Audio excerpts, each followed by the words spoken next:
Hey guys, Denobi2 here with Benjamin. Thank you for joining us once again on another episode. On this episode, we're going to talk about Civil War. God, we can't stop talking about Civil War.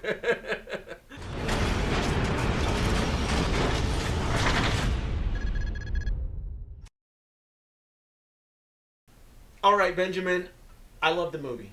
I loved it. I thought it was I a great loved. I loved the movie. It was such a. It was just awesome. I I loved thought it. it was a great movie, but it does have flaws. And of course it does, but oh my god, the flaws are just so tiny. These are tiny little flaws. My thing is Yeah. that I really I did love parts of Civil War, but there were certain parts that I didn't like. I'm gonna be honest with you. I didn't like the story at all. Well, we all knew the story was going to be. It was going to be a generic plot. I mean, You look like I wasn't expecting. You look like this, like. It was such a generic Benjamin, plot. let me you know. explain to you I why know. Civil War is so great. That's the way you look.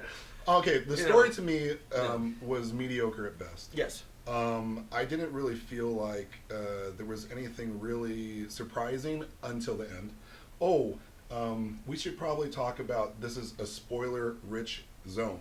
So if you haven't seen the movie, Spoiler, yeah. Spoiler-rich zone. If Oh you my haven't seen god! the movie, If you haven't seen the movie by now, well, if you haven't shame seen on the movie, you. then you Shame might want on to wait. you. But Yeah. if you want to, hear our opinions, then great. Yeah. So, I really felt like the only time that there was anything really substantial was at the end. With Winter Soldier killing Tony's family. That was like, whoa, okay, that was really cool. The whole registration type thing, or not registration, I'm sorry, that's the actual comic book. Yeah. Which the movie isn't really based off of. But I understand it's the Marvel Cinematic Universe. But the whole idea of the Avengers having to bow down to the government doesn't make any sense to me. Because if you watch Winter Soldier, it was the government who almost destroyed, all the capitals. They had all the helicarriers. They almost destroyed all the capitals. And it was Hydra who was with the government and actually played Captain America and the rest of the Avengers who were in the movie. There wasn't all of them, but played them and almost basically took over the world. So why would they want to go ahead and trust the government again?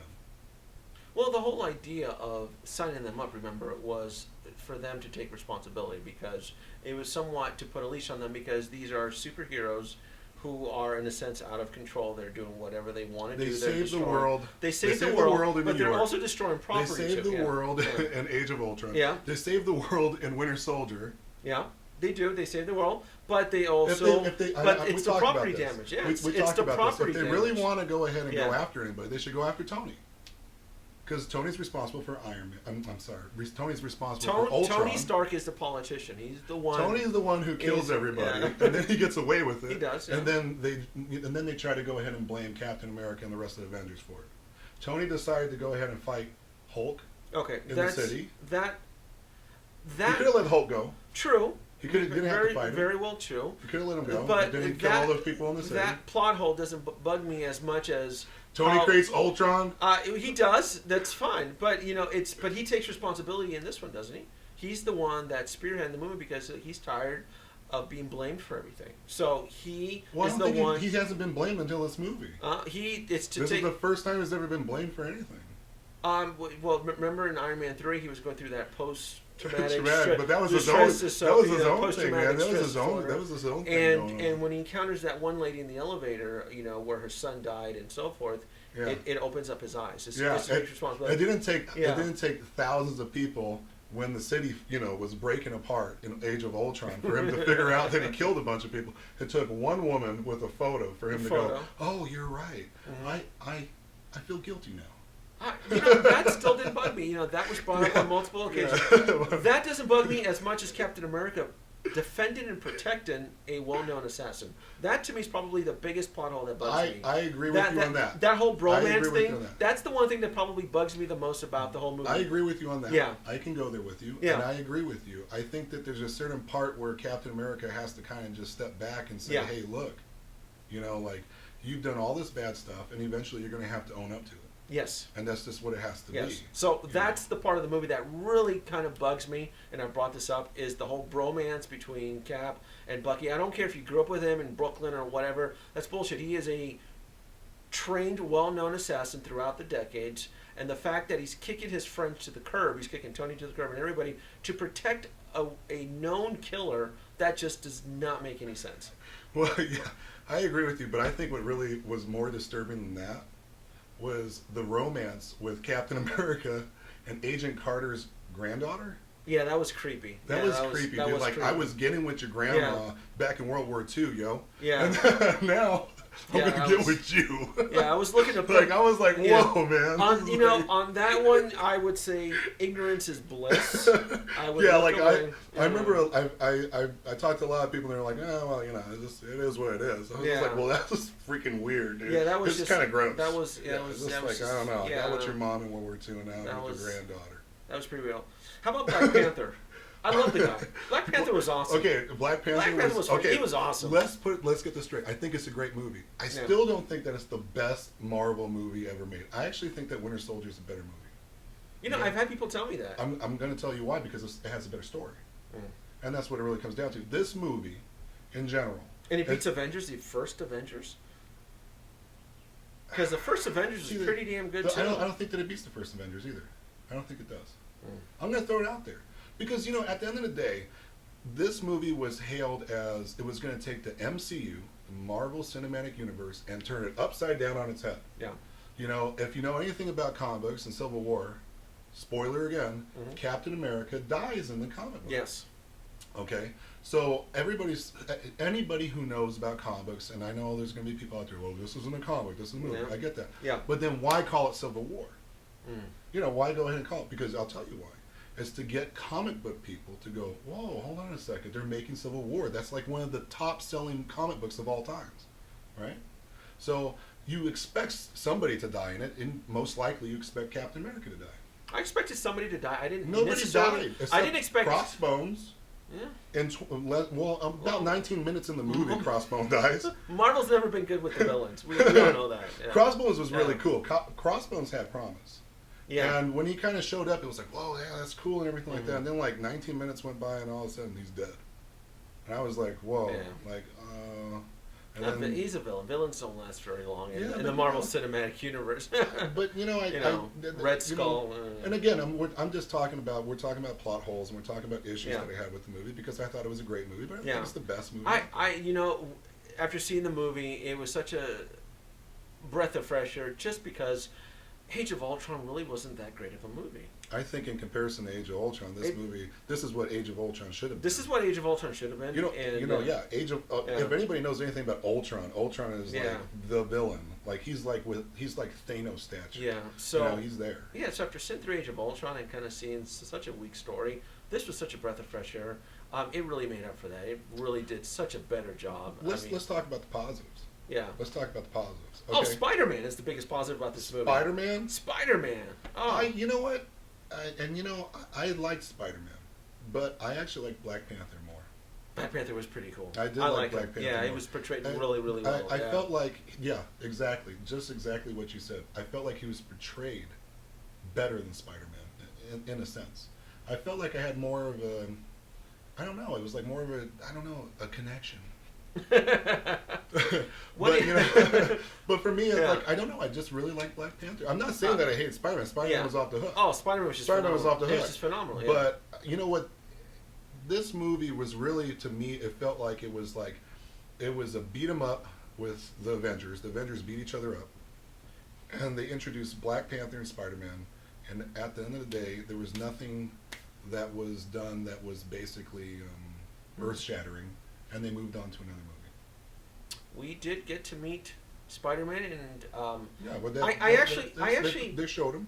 How about the relationship between him and Tony Stark? I thought that was cool. I thought the whole interaction and how Tony is gonna be like a mentor to him, and I tell you what, at this point, and seeing the whole experience of Spider-Man on the screen and how he dealt with the Marvel characters, I think Spider-Man: Homecoming is going to be phenomenal. I think Spider-Man has a lot of promise. So I'm kind of sitting there going, well, who's directing it? Who's writing it? And let's go from there. Because we've all seen movies who are, they sound promising, and then the writing, and then so on and so forth. This movie is very fun to watch. Yeah. It has a lot of action. I wish that that it had more of a story. I'll take the story. I'm fine with the story. Since our last video with Civil War, the two new Hot Toy figure releases. It's been Black Widow and Iron Man Mark 46, the die-cast version. Are you excited for Black Widow? This is the 5th version of Black Widow. And I'm not trying to be sarcastic with you guys. I'm actually open-minded with this Black Widow because it is the 5th version with a new sculpt.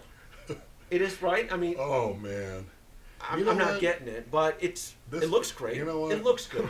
I'm going to judge it from a figure standpoint. The figure looks good. The figure looks great. I think it looks awesome, but I think, I just don't understand it again because it's like anybody who has been collecting maybe in the last 2 years doesn't need another Black Widow. No. No, I mean, this is a brand new collector. Like you just you saw Civil War and you're like, I want to start collecting like really expensive action figures. And you found out about Hot Toys from your buddy. Yeah. And then you were like, hey, I want to buy something. And he's like, oh, well, Black Widow. Oh, I love Black Widow. I'll buy that. And there you go. I'm tired of it. I'm going to be honest with you. I get where you're coming from. Yeah. You don't want to have that persona. But you know what? It gets to a point when you keep on seeing the same thing over and over and over again. A lot of you guys say, well, it's Iron Man. There's so much Iron Man crap. Well, for me, it's like, I don't want to see 5 Black Widows. I don't want to see 4 Visions. I don't want to see, 12 Winter Soldiers. I don't want to see that, dude. I'm good with it. It's like, I have my pieces, and I'm great, and move on. Yeah. It retails for $220. $220. You get the standard base. Break it down, man. Few guns, and Preach it, man. Preach it. A cool hairstyle. And a new sculpt. I guess the biggest thing is the sculpt. It looks okay. As much as I love Civil War, it looks okay. It looks okay. It's fine because where do you go with this? Okay, as from a standpoint of we're doing a show. Yeah. And we're going to talk about Black Widow, and this is the 5th Black Widow figure to come out. How do you get excited about talking about this figure when you're sitting in front of a camera and you're going to have a couple thousand people look at you?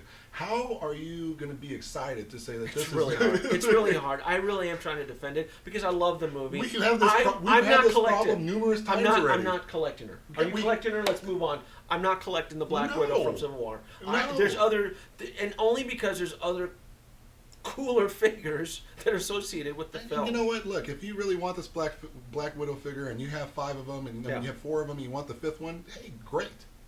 But us, personally, as collectors, we're passing. Yeah.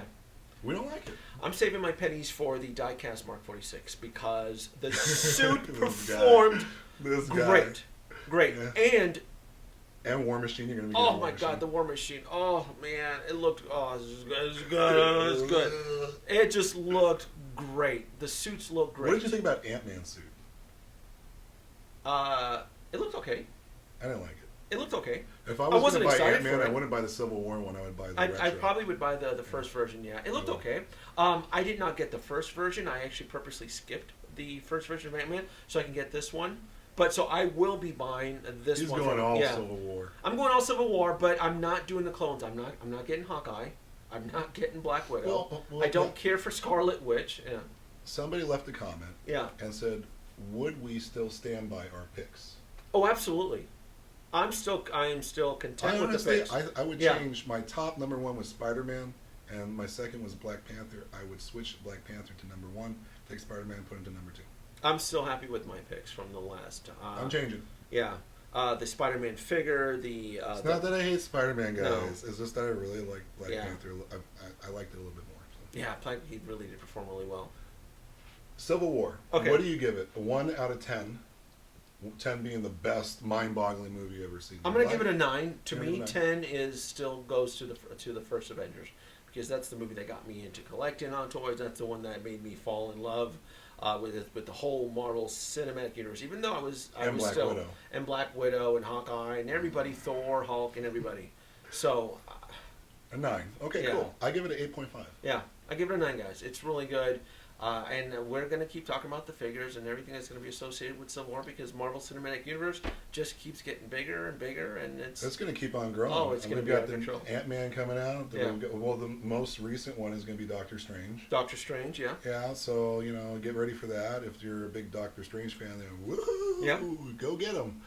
But after that, you've got Guardians of the Galaxy 2. Guardians of the Galaxy. Next year is Thor Guardians Ragnarok. of the Galaxy. So there's a bunch of other stuff coming up. Yeah. Guys, let us know what you think, right? We've talked about the Tear film. me a new one. Go ahead. Go ahead, you know. We got a Black Widow. We Civil got War's the the diecast. best, Benjamin. You suck. Diecast Mark 46, guys. You know that's going to be it. You know that's. I thought it was a great movie. I gave it an 8.5. Okay, I had issues with the story. All right. I loved it. I thought it was just great. I thought it was just great. The romance with Vision and Scarlet. That was weird too. And him wearing like the human clothes. That was creepy also. Yeah, that was. They should have left him in his actual. In his outfit. They should have, man. Like he had like real human clothes. And I was like, what are they doing with this guy? He's not even human. So why would he want to be one? Data. Engaged. Like, subscribe, leave your comments below, guys. Thanks for watching. Denobi2 here. We got. Benjamin. See ya.